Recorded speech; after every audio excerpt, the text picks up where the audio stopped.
20 lagu Iya, waktu itu main di piano dengan mata tertutup.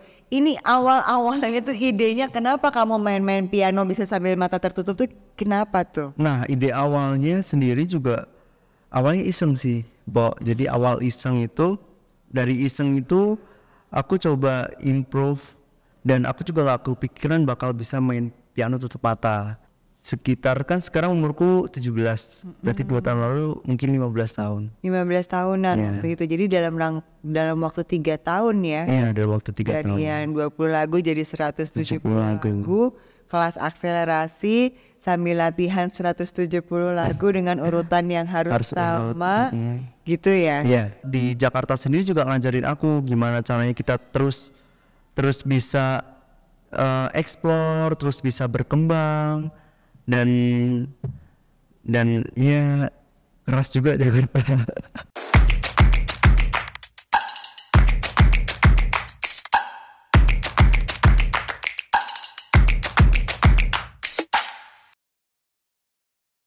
Hai Sobat Budaya, gimana kabarnya? Semoga semua dalam keadaan sehat. Selamat datang kembali dalam podcast budaya dari Dinas Kebudayaan Provinsi DKI Jakarta.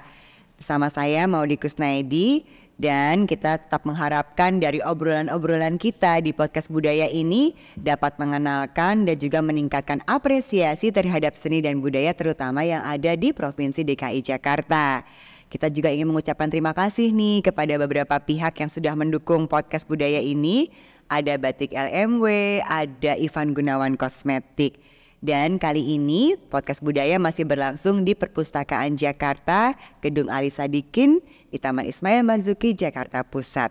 Oke, podcast budaya ini nanti akan tayang di YouTube, jadi jangan lupa untuk share, subscribe, juga follow, atau juga bisa kirim-kirim DM mungkin ya usulan atau pemikiran apapun atau tema-tema yang diinginkan melalui Instagram @disbudDKI ya. Oke, podcast kali ini menarik sekali loh. Seru, ini ada anak muda banget nih yang ada di sini. Jadi anak muda berbakat ini laki-laki memecahkan rekor apa coba? Ini dia seorang pianis muda berbakat namanya Jeffrey Setiawan. Hai Jeff. How are you? Apa kabar? I'm fine. Ya? Yeah. Makasih loh datang ngobrol-ngobrol ke sini. Kamu sekarang apa? Kuliah? Aku sekarang kuliah. Lagi kuliah di mana? Aku di Universitas Gunadarma. Ambil jurusan apa? Kebetulan ngambil jurusan kedokteran. Kalau kedokteran nggak kebetulan sih, itu udah kayaknya emang sudah bisa. Emang cita-citanya menjadi dokter apa jadi pianis nih? Soalnya katanya pianis muda berbakat nih. Kalau aku cita-cita dari kecil emang pengen jadi dokter. Iya. Tapi hobi? Hobinya pianis. Oh, jadi umur berapa main piano? Dari umur 6 tahun sih waktu itu. 6 tahun? 6 tahun aku main keyboard. Nah, pas aku waktu umur 6 tahun juga awalnya iseng aja. Jadi gak kepikiran bakal sampai sejauh ini.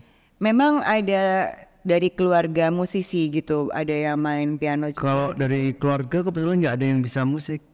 Malahan iya. Jadi benar-benar main piano tuh pengen dari diri sendiri. Oh, bukan dari orang tua yang bukan gitu. Bukan juga. Tapi orang tua ngarahin, jadi kakak pengen apa, pengen kemana gitu.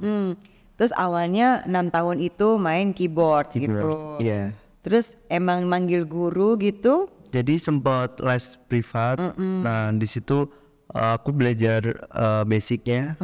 Nah habis dari basic aku coba pengembangan diri sendiri. Jadi aku coba improve dan kan dari piano itu aku tahu jadi gimana sih cara main piano, gimana sih cara main piano yang benar.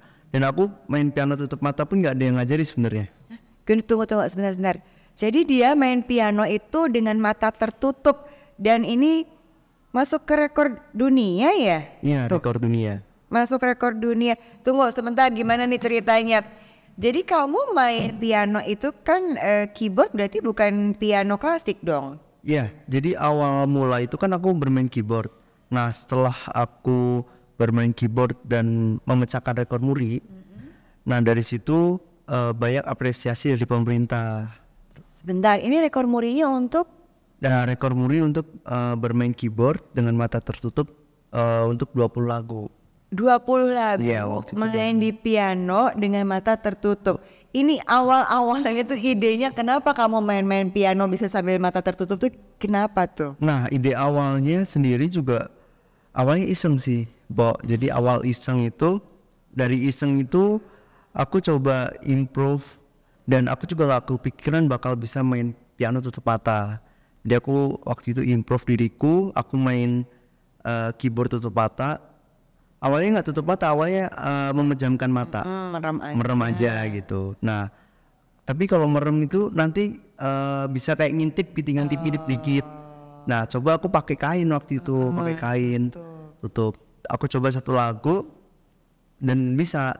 Jadi nggak salah tuts. Iya, nggak salah tuts. Kamu tahu persis di mana. Iya, kamu tahu persis di mana. Gitu. Dan dari situ aku coba ke lagu yang lain. Dari situ aku coba aku bisa lah main piano, main keyboard 20 lagu. Jadi setelah 20 lagu itu. Ini lagunya lagu apa sih? Nah, waktu itu kebetulan aku kan baru usia 12 tahun. 12 tahun udah bisa main 20 lagu dengan mata tertutup gitu di piano, di keyboard ya. Yeah. Oke. Jadi lagu-lagunya lagu-lagu waktu itu lagu-lagu masa kecilku. Misalnya kayak Pagiku Cerahku. Nah, lagu-lagu yang Pagiku cerah, matahari bersinar gitu. Terus dari situ juga setelah dari situ banyak apresiasi dari pemerintah terkhususnya. Nah, setelah diapresiasi pemerintah pusat juga memberikan hadiah berupa piano. Ini kamu bicara pemerintah pusat tuh maksudnya tinggal di jadi waktu itu aku kan masih di daerah nih. Jadi aku tuh berasal dari Kendal. Kendal yang daerahnya sendiri dekat sama Semarang. Kendal kiri apa Kendal kanan? Itu Sendal. Oke, di Kendal. Nah, kemudian dapat apresiasi dari kan kerjasama tuh sama pemerintah daerah di sana. Setelah kerjasama dengan pemerintah daerah, aku coba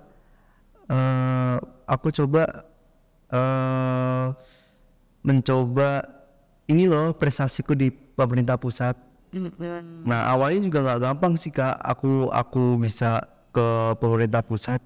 Jadi dari pemerintah daerah itu mensupport dan fasilitasi untuk ini loh anak Kendal yang mau berprestasi gitu. Kamu masih usia berapa?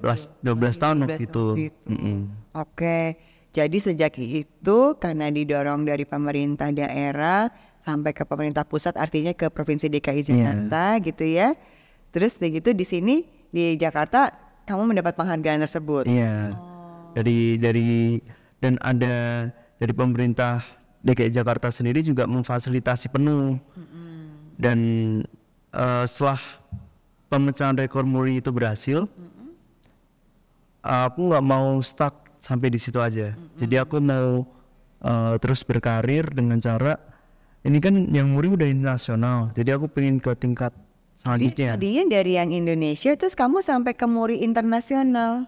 Enggak, jadi muri itu nasional Indonesia. Oke. Jadi aku pengen ngelanjutin ke tingkat selanjutnya, ke internasional. Itu namanya Record Holders Republic yang berada di Inggris. Caranya gimana tuh? Yang berada di Inggris. Awalnya nggak gampang sih Kak, soalnya aku perlu ngajuin permohonan, terus ngajuin udah valid belum ini datanya, bener-bener bisa nggak gitu. Nah, akhirnya singkat cerita didukunglah sama pemerintah Provinsi DKI Jakarta untuk memecahkan rekor tersebut. Jadi kamu gimana dikirim ke sana? Jadi waktu itu pemecahan rekor dunianya ada di Dubai. Kok Dubai berarti? Ke Dubai waktu itu.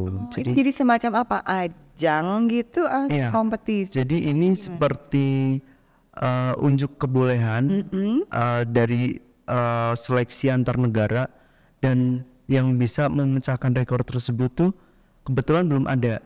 Jadi aku coba catatin rekor itu, perwakilan dari Indonesia. Aku pengen nunjukin loh, ini dari Indonesia ada yang bisa bermain piano. Nah, dari situ akhirnya didukung penuh sama pemerintah Provinsi DKI Jakarta untuk mengibarkan bendera merah putih di Dubai. Jadi kamu waktu itu berhasil memecahkan rekor internasional itu dengan memainkan lagu dengan mata tertutup gitu. Ya, dengan mata tertutup itu 170 lagu. Tadinya 20. Dari tadinya 20 lagu, sekarang menjadi 170 lagu dengan mata tertutup selama 7 jam nonstop. Kamu 7 jam main piano dengan mata tertutup terus-terusan? Iya. Nggak ke toilet dulu? Karena waktu itu tuh persiapannya, kebetulan persiapannya sendiri tuh di Taman Ismail Marzuki. Iya. Untuk mempersiapkan penampilan 170 lagu itu kan nggak mudah. Iya. Jadi aku perlu latihan, difasilitasi oleh Dinas Kebudayaan juga terkhusus untuk bermain piano di Taman Ismail Marzuki ini. Kan ada tuh yang grand piano di sini yang gede. Nah aku latihannya dari situ.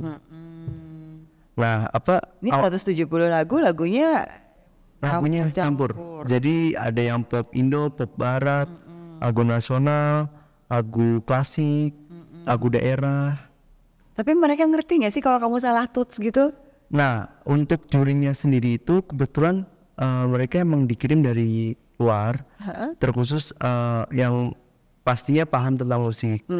Nah untuk mekanismenya sendiri itu yang paling susah di urutan lagunya. Jadi itu tuh aku main 170 lagu 7 jam tuh medley, Kak. Oh gitu? Ya medley, jadi nggak boleh kebalik. Oh alah. Jadi itu prosesnya yang susahnya tuh di bagian itu. Jadi udah harus fokus, terus harus urut. Nah untuk jurinya sendiri itu tuh waktu aku main dia memberikan aku waktu buat menyelesaikan. Nanti di akhir baru mereka evaluasi. Baru dia tentukan ini berhasil atau tidak gitu. Nah setelah aku jurinya 7 jam gitu. Ya 7 jam 2 orang. Tapi kan mungkin kan aku tutup mata tuh Kak, jadi mungkin sambil ngemil sambil makan gitu. Nah tapi kalau aku sendiri aku tetap minum. Cuma pakai sedotan, jadi disodorin gitu. Luar biasa ya. Kamu tuh kenapa sih kok bisa kepikirannya begitu dari iseng-iseng itu ya? Dari iseng-iseng itu. Iseng-iseng itu bisa membawa kamu dari Kendal ke Jakarta ke Dubai gitu ya. Luar biasa. Sampai kamu dapat beasiswa katanya. Iya, aku alhamdulillah pas menginjakan kaki di DKI Jakarta ini, aku diberi beasiswa untuk sekolah di sini, sekolah SMA waktu itu. Nah kebetulan waktu sekolah SMA aku ikut juga program yang akselerasi itu, yang program 2 tahun. Percepatan kelas ya, itu ya. Percepatan kelas itu. Jadi di situ tuh dilemanya kan percepatan 2 tahun kan berarti sistem belajarnya cepat. Jadi sistem belajarnya lebih cepat dari yang lain. Nah kendalaku itu waktu itu harus bisa bagi waktu akademik sama non akademik. Non akademiknya yang piano. Yang piano. Kan waktu itu waktu pemecahan rekor di Dubai bebarengan sama waktu aku SMA. Ujian SMA-nya? Enggak, waktu sekolahnya. Iya pas waktu sekolahnya itu. Jadi bebarengan. Jadi kamu usia berapa tuh waktu di Dubai? Tadinya umur 12 tahun. Iya 12 tahun. Iya. Terus yang ke internasional Dubai ini umur sekitar, kan sekarang umurku 17. Berarti 2 tahun lalu mungkin 15 tahun. 15 tahunan waktu itu. Jadi dalam waktu 3 tahun ya. Iya, dalam waktu 3 tahun. Dari yang 20 lagu jadi 170 lagu. Kelas akselerasi sambil latihan 170 lagu dengan urutan yang harus sama. Gitu ya. Iya. Kebayang banget deh. Perjuangan banget, dan waktu itu pun aku juga nggak kok aku sampai kuat sampai sini, ternyata yang aku bisa sembuhin tuh kalau proses tuh nggak bakal nyianati hasil. Jadi aku juga waktu itu proses, walaupun aku mainnya 7 jam, jadi aku latihannya harus di atas 7 jam, 8 jam, 9 jam, entah gimana pun caranya tuh. Pagi bangun pagi, malam tuh sampai jam 10 jam 11 tuh masih main piano.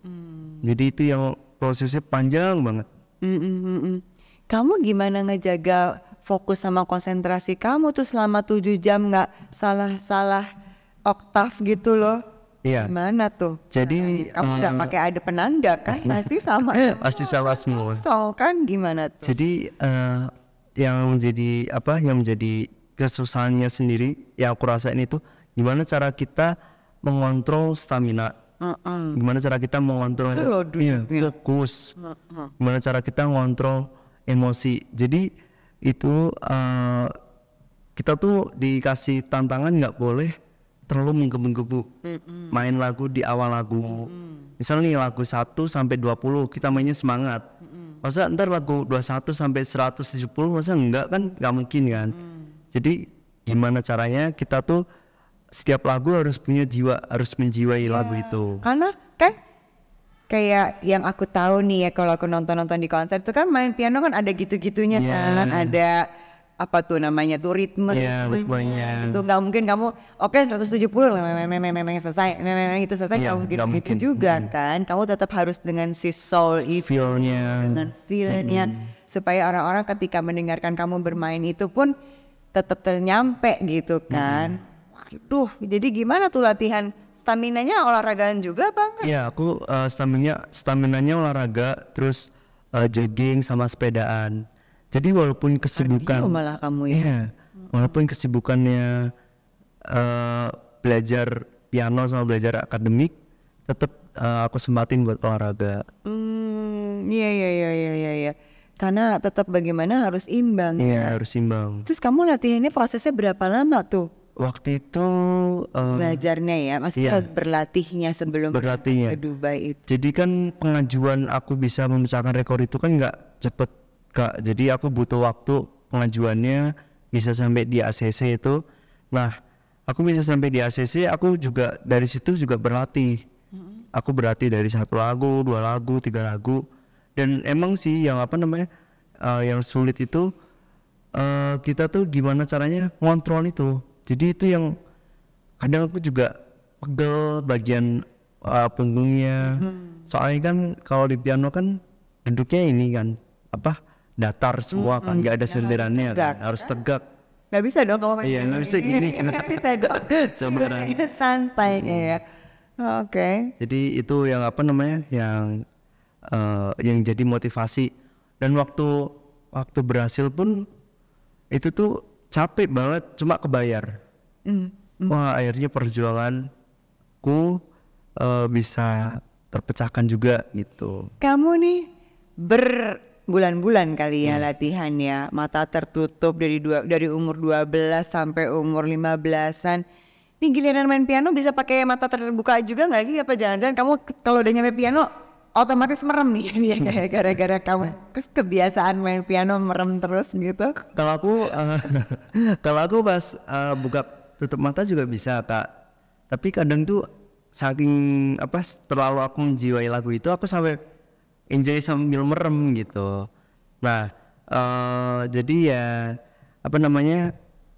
ini bisa ujung-ujungnya tetap menutup mata ya. Walaupun nggak pakai penutup mata, mainnya akhirnya lama-lama jadi menjauh tutup mata juga gitu ya. Iya.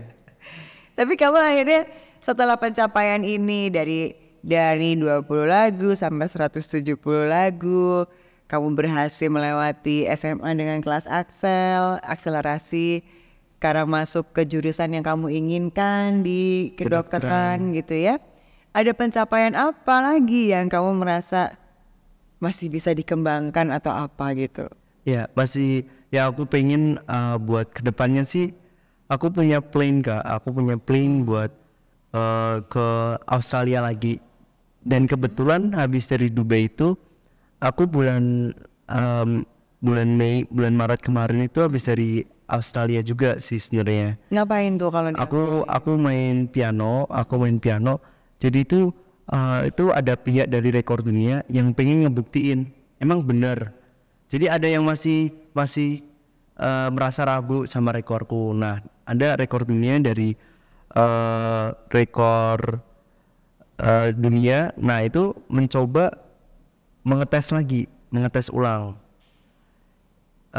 Bener gak sih bisa? Ternyata pas baru main 2 jam itu mereka udah kita percaya. Jadi Kayak mereka nggak usah nunggu 7 jam lagi. iya, gitu. mereka udah apa namanya, udah cukup gitu, udah. Oh, jadi mereka kayak mencoba kembali, mengetes kembali bisa nggak gitu. Nah, dari rekor kamu, dari prestasi kamu ini sebagai pianis, di luar itu kamu pernah nggak diundang misalnya bermain piano bersama orkestra misalnya, atau apa gitu di luar Iya, di rekor luar ini rekor. Iya. sebagai Kalau- pianisnya? Kalau aku kebetulan genre musik aku itu jazz. Jadi aku tuh lebih suka, aku juga belajar klasik juga belajar. Cuma aku feel-nya tuh lebih dapat ke jazz. Soalnya aku pengen bebas berekspresi. Kalau klasik kan out of the book Ada kan. pakemnya. Ya, ada pakemnya gitu. Nah, kalau untuk orkestra itu aku lebih sering ke kolaborasi sama musisi lain. Jadi kayak band. Nah, itu aku coba kolaborasi juga sama mereka. Nah, kolaborasinya sendiri pun juga seru sih, soalnya kan rata-rata kalau Indonesia kan pop ya. Jadi beatnya pop, tapi aku juga mainin sambil aku sisipin jazz gitu. Jadi kamu ngeband juga gitu nggak kali-sekali sama Kolaborasi sama band gitu. gitu-gitu? Oke, kamu merasa dengan belajar piano, ini kan artinya seni ya, Iya, musik musik. gitu ya. Sementara kamu juga dokter nih, ini kan katanya otak kanan otak kiri Otak kiri. gitu kan ya, seni sama akademis gitu Akademis. kan. Kamu merasa perkembangan apa gitu yang ada di dalam diri kamu? Karena katanya gini, kalau manusia yang berbudaya, entah itu seni, musik, entah itu seni tari, harusnya dia menjadi manusia yang lebih utuh gitu. Kamu merasanya seperti itu juga apa enggak? Iya, semenjak aku masuk ke kedokteran, itu aku merasa lebih apa ya, lebih merasakan apa itu seni dan apa itu kedokteran. Tapi banyak juga yang bilang bahwa aku tuh harus milih salah satu, untuk fokusnya. Cuma kalau menurutku, aku pengen pembuktian bahwa seni sama kedokteran itu bisa jalan dua-duanya. Soalnya aku suka seni, tapi aku juga suka kedokteran. Nah, untuk perkembangan di diriku sendiri itu aku jauh lebih bisa memanajemen waktu. Apalagi di kedokteran itu aku dituntut gimana untuk terus belajar sepanjang waktu, sepanjang hayat. Karena kan teknologi terus berkembang, dan dari situ aku juga harus mengikuti perkembangan seni. Jadi seni ini kan juga terus berkembang. Jadi seiring perkembangan zaman juga aku harus dua-duanya harus sinkron gitu. Nah, yang kedua yang buat aku lebih berkembang lagi itu, aku jadi jauh lebih menghargai, lebih Bisa bisa mengapresiasi apapun. Dan juga di kedokteran kan lebih ke manusiawi, dan di seni itu lebih kita tuh meluapkan ekspresi diri kita. Nah, di situ juga aku belajar dari keduanya, bahwa nggak selalu keduanya tuh dipilih salah satu, tapi keduanya bisa berjalan kedua-duanya beriringan. Dan aku motivasi terbesarku itu aku pengen jadi kayak Dr. Tompi. Nah, Dr. Tompi kan beliau musisi juga sekaligus kamu jazz juga, jazz ya kan. dan juga beliau dokter spesialis juga. Itu luar biasa, yang nggak boleh kita milih salah satu, harus berkesinambungan. Kamu nanti mau spesialisasinya apa? Sekarang masih umum dulu kan? Masih umum dulu.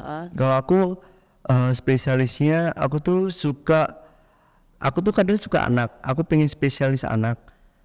Cuma aku tuh lebih suka ke bagian bayi. Jadi aku pengen spesialisnya obgyn, SPOG, spesialis kandungan. Oh, nanti kalau lahiran ada prosesnya sambil dipasangin lagu piano supaya lebih rilis ibu.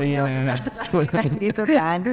Ya, berarti gini loh Jeff, bahwa kita dengan belajar musik katanya juga bisa menjadi salah satu rilisnya kamu. Kalau belajar ya udah main piano gitu. Sementara dengan belajar piano itu juga melembutkan hati kamu, feeling kamu ketika bekerja secara kemanusiaan di kedokteran kayak gitu kan kurang lebih. Nah, sebagai anak masih muda banget nih ya. Sekarang kamu umur 17. Kamu merasa teman-teman kamu seumuran kamu nih, anak-anak generasi muda tuh perlu nggak sih gitu belajar seni gitu? Yang nggak harus piano, mungkin mereka senengnya musiknya rock gitu atau apa gitu, apapun deh itu. Kamu merasa anak-anak usia seumuran kamu tuh perlu nggak sih belajar seni ini? Kamu merasa nggak bahwa itu bisa memberikan manfaat-manfaat baik untuk mereka yang seusiaan kamu gitu? Kalau aku sendiri itu perlu banget, karena di kedokteran itu kalau aku dimanapun pendidikannya pasti akan merasakan stres dengan pelajaran. Nah itu tuh nggak semuanya stres itu bisa direalisasikan dengan kita jalan-jalan, tapi kadang healing. Nah tapi kadang juga kita pun juga perlu untuk meluapkan ekspresi kita dengan cara apa? Bermusik, melukis. Itu menurutku lebih jauh bermanfaat dan itu bisa jadi hobi kita. Dan nggak semuanya hobi berbicara tentang uang. Tapi aku juga awalnya seneng aja. Aku main piano, aku bisa menenangkan diri, udah nggak stres lagi. Terus ya itu yang tadi dibilang bisa lebih melembutkan hati. Kebayang sih, udah kedokteran, akselerasi, udah segala macam gitu. Terus kamu pernah kesel nggak sih, marah, capek gitu intinya tuh? Karena kan ya memang sih kan seneng ya namanya main piano, hobi gitu ya, passion kita. Terus punya prestasi, bisa membawa ada tujuan-tujuan yang akan kita kejar. Tapi pernah capek juga nggak sih Jeff? Kalau capek sih pasti pernah, dan waktu itu pun aku juga capek di musik pernah, di kedokteran pernah. Soalnya aku tuh waktu awal tuh masih bingung banget bagi waktu, dan gara-gara kesulitan bagi waktu itu aku jadi keteteran di nilai akademik. Jadi aku di situ merasa udah aku fokus aja di akademik, apalagi aku suka biologi kan, jadi aku udah fokus di biologi aja yang waktu SMA. Pianonya nanti aja, aku sempat mikir gitu. Cuma motivasiku waktu itu aku bisa sampai di sini, aku bisa dapat beasiswa SMA, beasiswa kuliah itu gara-gara musik. Jadi nggak boleh sampai aku lupa atau sampai aku tinggal gitu. Udah dibawain sampai dapat beasiswa, nyampe di sini malah ini menyerah gitu dengan alasan awalnya gitu ya. Oke, ini kita ngobrolnya kan podcast budaya di Dinas Kebudayaan Provinsi DKI Jakarta. Dengan kemampuan kamu bermain piano ini, kamu pernah sih nggak membawakan atau mengaransemen lagu apapun dengan budaya-budaya Betawi gitu? Pernah nggak? Aku coba waktu itu bukan mengaransemen, aku coba memainkan. Soalnya aku coba memahami kultur shock di Jakarta. Oh ya? Iya, aku coba memahami kultur shock, kaget banget. Apa ya? Kaget. Ternyata Jakarta ini tempatnya orang buat kita menunjukkan, buat kita bersaing. Nah, aku coba di sini aku pahamin dulu budayanya, baru bisa aku tahu Jakarta. Nah, aku pahami budaya waktu itu dengan musik, karena aku kan pianis. Aku coba mainin lagu-lagu Betawi. Apa lagu Betawinya? Yuk kita nonton onel. Yo, okay. Nah, salah satunya itu. Dan waktu itu kultur shock di Jakarta beda banget sama di daerah aku.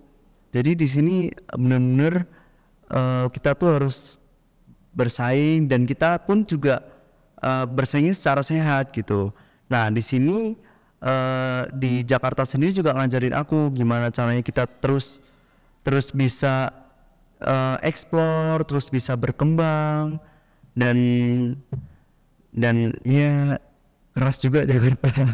Jadi kamu benar culture shock pindah ke Jakarta yang penuh kompetisi ini ya, kompetitif, persaingan, harus harus tertantang dengan membuktikan kemampuan kamu ya kan.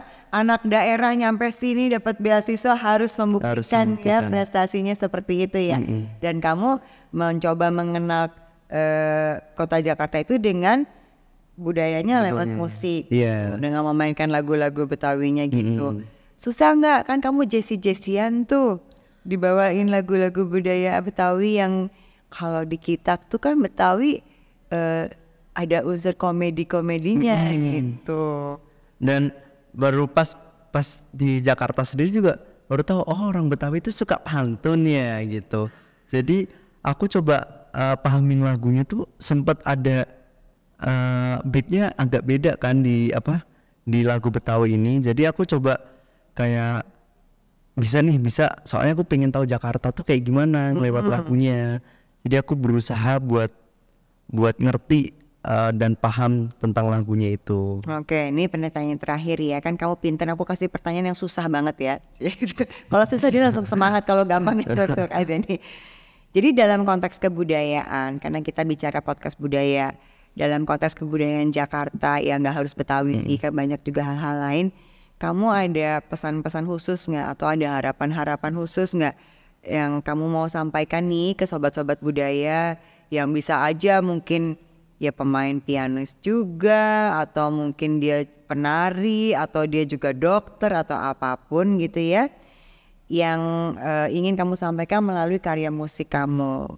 Ya, aku juga sebelumnya aku bersyukur karena aku bisa sejauh ini, dan aku yakin sobat budaya juga pasti bisa. Nggak harus seperti aku, cuma teruslah berkarya dan juga teruslah berkarya untuk gimana kita berguna atau gimana kita berguna untuk diri kita sendiri, gimana kita berguna untuk orang lain, dan itulah yang nantinya jadi kebiasaan kita. Dari situ untuk kita tahu diri kita sendiri, untuk kita tahu orang lain. Dan untuk sobat budaya juga, aku harap kalian di luar sana tetap tekun, apapun, entah kalian seniman, musisi, penari, profesional, yang pertama tetap tekun. Dan apalagi kita kemarin sempat ada COVID-19, tapi alhamdulillah sekarang kita lebih bisa explore. Nah, kesempatan ini yang kesempatan emas ini yang harus kita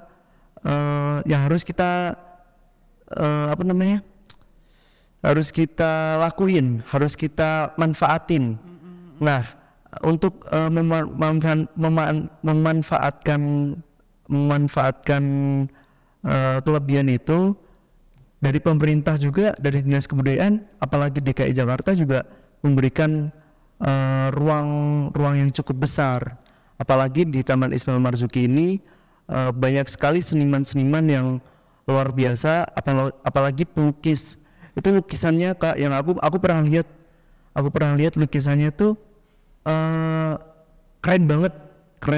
Dan walaupun aku nggak ngerti tentang lukis, tapi aku apresiasi karena di masa pandemi itu tetap berkarya. Jadi itu yang yang harapanku, tetap terus berkarya, tetap tekun, dan ya itu terus berkarya.